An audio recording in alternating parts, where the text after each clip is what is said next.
John Dennis, a 76-year-old resident of Northwood's Halifax campus, returned home from Toronto this month after undergoing a left lung transplant operation. Dennis was diagnosed with pulmonary fibrosis disease in 2016. At first, he was rejected for the transplant for health reasons, but as a former business executive and avid skier and sailor, Dennis wasn't about to give up.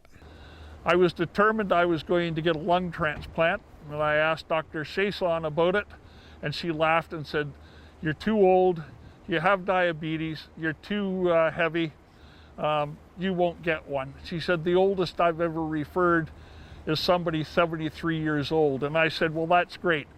I'm not 73 for 17 days, so let's get on with it." Eventually, I took things into my own hands. Dennis worked out 6 days a week, went to physio, and ended up losing about 75 pounds. He also wrote several letters to the Toronto Transplant Committee laying out the reasons why he should get the transplant. He finally got the green light last fall, and he said the transplant has made a huge difference in his life. And you have to self-motivate yourself, and you have to self-advocate. Because if you don't self-advocate, you're not going to get anywhere. And that's what the doctors in Toronto told me.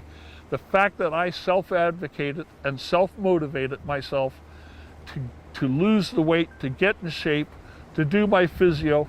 Dennis now devotes his time to advocating for presumed consent organ donation measures, and he's an active member of the Canadian Pulmonary Fibrosis Foundation.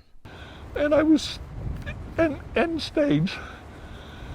And I knew that before. I was ready to ask them to hospitalize me or come home because I didn't want to die at my son's house.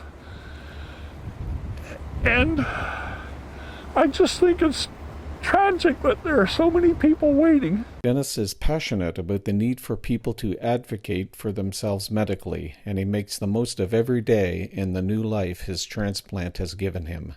In Halifax, I'm John McPhee for the SaltWire Network.